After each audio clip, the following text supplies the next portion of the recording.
15세기 일본에요, 아시카가 요시마사라는 일본인이 있었는데, 그가 아주 값비싼 중국의 찻잔 하나를 가지고 있었다고 해요. 너무 귀한 것이라서 애지중지하고 아꼈던 그 찻잔이었는데 이걸 깨트려 버리게 된 거죠. 이거 어떻게든 수선하고 싶어서 원산지인 중국으로 보냈는데 완벽한 수선이 불가능했던 거예요. 고민 끝에 이제 나라의 온 장인들을 불러서 이 찻잔을 새롭게 할 방법을 찾고자 강구를 하게 되는 거죠. 그때 한 장인이 나타나서는 이 깨진 조각을, 이 조각의 요 가장자리를 사포로 잘 밀어내고 거기를 금을 섞은 옷으로 메워서 전체를 이어붙이는 작업을 하게 됩니다. 그래서 이런 이제 모습이 나타나게 된 건데, 깨진 곳으로 금으로 메워지게 되고, 여러분 어때요? 완전히 새 것 같죠? 그래서 이때부터 새로운 형태의 예술이 시작이 됐다 그래요. 그 예술이 뭐냐면 이 그림이 보여주는 것처럼 킨츠기라고 하는 황금 목공예라는 것이 이때부터 시작이 됐다라는 거죠. 여러분, 성경에서 하나님과 우리를 이렇게 설명할 때 가장 우리에게 와닿게 설명하는 방법 중에 하나가 하나님을 토기장이로, 또 우리를 뭘로 설명하는 겁니까? 그죠? 진흙으로 설명하는 거죠. 그러니까 하나님이 우리의 토기장이시고 우리는 진흙이라는 이 관계로 설명할 때 놀라운 건 뭐냐면, 토기장이신 하나님이 이 깨진 질그릇은 우리, 완전히 망가진 토기인 저와 여러분들을 가장 멋지고 가장 아름다운 작품으로 재탄생시키는데 최고의 장인이 되시더라는 거죠. 비록 우리는 깨지고 망가지지만 그분의 손에 올려지면 다시 최고의 작품이 되어서 새롭게 태어날 기회를 얻게 되더라는 거예요. 여러분, 오늘 새벽에도 그런 은혜가 저와 여러분 가운데 임하게 되기를 예수님의 이름으로 축복합니다. 사실 오늘 본문이 바로 그런 내용이기 때문에 그래요. 재미있게도요, 여러분, 유대인들에게는 보통 4번의 새해가 있거든요. 그러니까 여러분 생각해 보세요. 1년에 4번의 새해를 맞는다는 게 이게 너무 신기하지 않습니까? 우리는 새해가 한 번이고, 아니 구정과 신정으로 따지면 두 번인데 이들은 4번이나 새해를 갖는 거죠. 특별히 오늘 우리가 설명해야 될 이 7월의 1일은요 그들에게 새해로 불려요. 왜 새해냐? 농사를 위한 우기가 시작되는 날이기 때문에 그래요. 특별히 오늘 다루게 될 나팔절과 대속제일, 그리고 내일 이제 목사님이 다루게 되실 텐데 이 초막절이요, 새해, 농사의 첫 시작과 아주 깊은 연관을 갖고 있는 절기라는 거죠. 먼저 나팔절을 좀 살펴보면, 여러분, 나팔절은 바로 이런 의미입니다. 기회가 은총이다. 여러분, 우리가 기회가 은총이란 말을 참 많이 쓰는데 왜 기회가 은총이냐? 여기서 기회가 은총이라는 말은요, 지금 우리 앞에 주어진 기회를 반드시 붙잡아야 될 축복으로 여기라는 의미인 거거든요. 그 관점으로 1절 말씀을 한번 읽어볼까요? 1절입니다. 시작.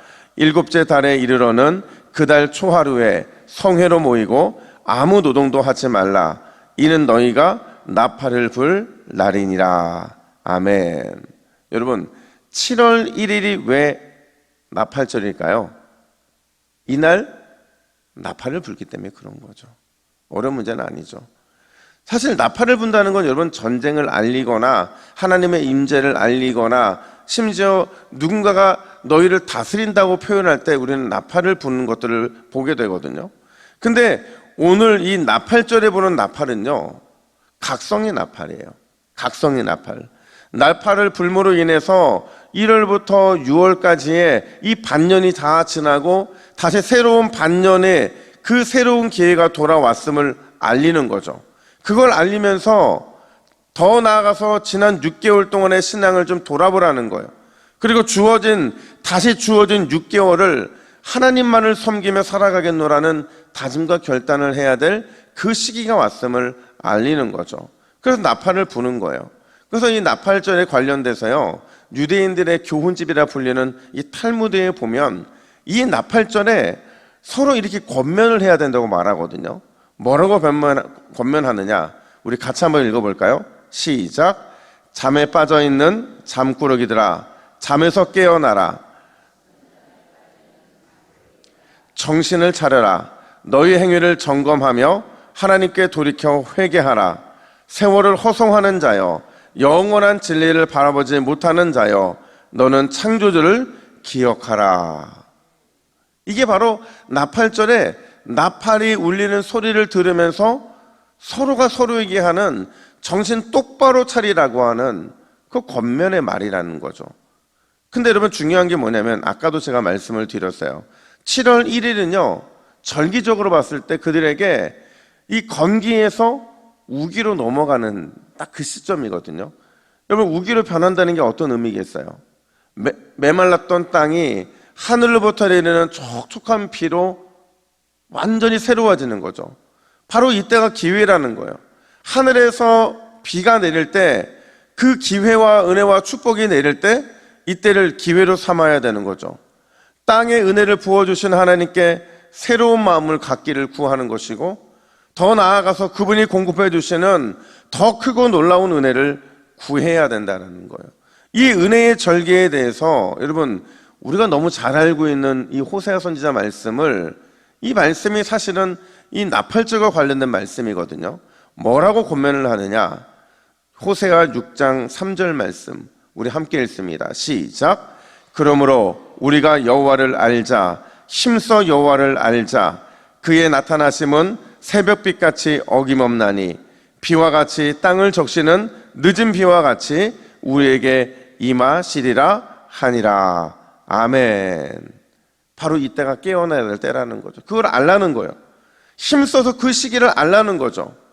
그럴 때 하나님께서는 하늘로부터 은혜의 단비를 내리시고 그 단비가 우리의 심령을 촉촉히 적셔서 우리에게 주어져 있는 또 다른 기회를 열 축복의 통로가 되게 하시겠다라는 거예요. 여러분 오늘 이 새벽에 어김없이 내리는 은혜의 단비를 기대하시기를 축복합니다. 그리고 하나님 주신 기회를 꽉 붙드는 귀한 하루가 되기를 예수님의 이름으로 축복합니다. 두 번째로 여러분 영적인 대청소는 선택이 아니라 필수라는 사실입니다. 여러분 나팔절을 통해서 새로운 기회를 얻었어요. 그런 이스라엘 백성들에게 7월 10일 나팔절 다음 열흘이 지나서 그날을 우리는 대속죄일이라는 그 우리가 알고 있는 절기를 지키게 되는데 7절 상반절은 이렇게 말합니다. 우리 함께 읽습니다. 시작. 일곱째 달 열흘날에는 너희가 성회로 모일 것이요.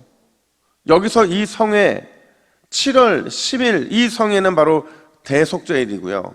이 대속죄일은 큰 속죄의 날이라고 번역할 수도 있고 위대한 죄 사함의 날이라고 번역도 가능해요. 그러니까 온 백성들이 하나님 앞에 나와서 자신의 모든 죄를 토설하고 토설했던 죄에 대해서 용서를 받는 날인데 특별히 여러분 대제사장이 이날은요 수송아지의 피를 가지고 지성소원까지 들어갑니다. 그리고는 온 백성들을 위한 속죄의 피를 은혜를 받는 그 시은자 위에 뿌리게 되는 그리고 모든 죄가 사해지는 그런 역사가 일어나는 날이에요. 또 이날 아세살의 염소는요 모든 죄가 넘어갔다라는 것을 알리는 예식으로 또 치러지게 되고 그러니까 한마디로 말하면 지난 해 동안에 지난 세월 동안에 지었던 모든 죄가 용서함 받게 되는 영적인 대청소의 날이 바로 이 대속죄일인 거죠. 근데 여러분 이 대속죄일에요 레위기 23장 29절에 보면 아주 무시무시한 경고가 등장합니다. 어떤 경고가 등장하느냐? 우리 레위기 23장 29절도 같이 읽습니다. 시작. 이날에 스스로 괴롭게 하지 아니하는 자는 그 백성 중에서 끊어질 것이라. 아멘.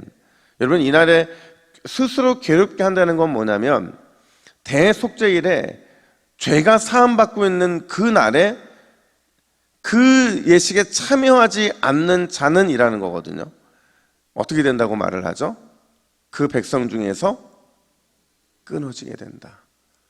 죽게 된다는 거거든요. 그러니까 영적인 대청소에 참여하지 않는 자, 그날에 용서하시는 하나님을 부정하는 자, 은혜로 살아가겠노라 결단하지 않는 사람은 반드시 죽음으로의 그 대가를 치르게 된다는 것을 말하는 거죠.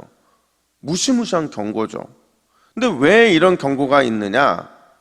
그 한 사람 때문에 대속죄일에 온전한 속죄함으로 마음을 다하지 않는 그 한 사람 때문에 온 공동체가 부정해지기 때문에 그렇다는 거예요. 이날만큼은 무조건 함께 회개하고 함께 은혜를 구하고 함께 마음을 새롭게 해야만 한다는 것을 강력하게 말해주고 있는 거죠.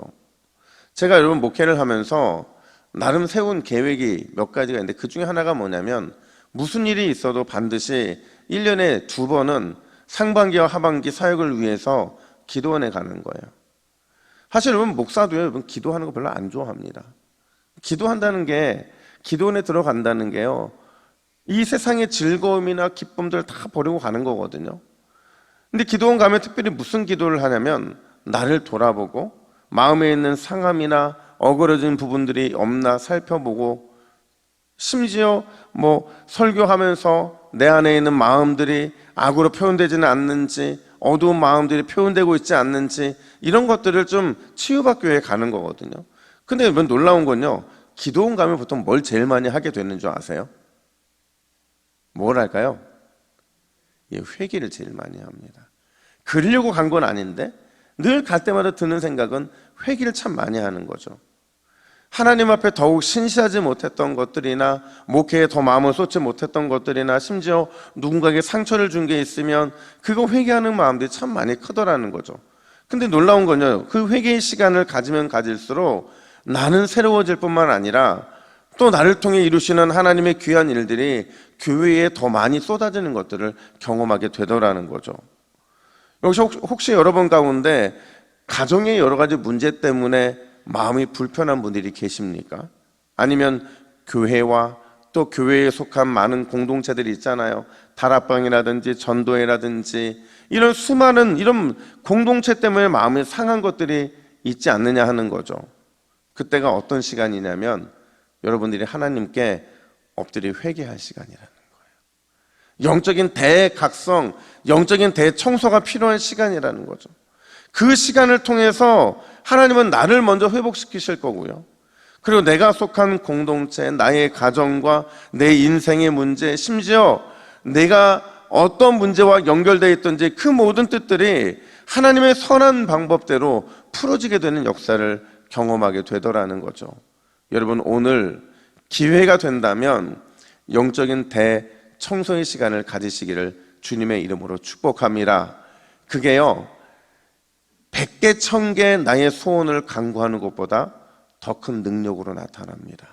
여러분, 오늘도 주님 앞에 영적 대청소를 통해서 그분이 일하시는 놀라운 은혜를 경험하시기를 예수님의 이름으로 축복합니다. 함께 화면을 보시고 같이 기도의 제목을 읽겠습니다. 시작. 주여, 기회가 은총임을 믿고 은혜 담비 구하게 하옵소서. 내 영혼의 대청소를 통해 새롭게 하시는 은혜를 누리게 하옵소서. 아멘. 함께 기도하겠습니다. 하나님 아버지, 오늘 이 새벽에도 하나님이 우리에게 기회를 주시는 줄로 믿습니다. 그것이 은총임을 믿고 하나님 앞에 더욱 큰 은혜 담비를 구하는 이 새벽 될 수 있도록 인도하여 주시옵소서. 내 영혼의 대청소, 반드시 이 청소를 통해서 나를 새롭게 하시고 내 가정을 새롭게 하시고 우리의 삶을 새롭게 하시는 주님의 은혜를 구하는 귀한 역사가 있도록 주님 인도하여 주시옵소서. 그리하여 무너진 모든 것들이 다시 한번 일으켜 세워지는 하늘의 은혜를 누리는 오늘 이 새벽이 되게 하여 주시옵소서. 감사드리며 예수님의 이름으로 기도하옵나이다. 아멘.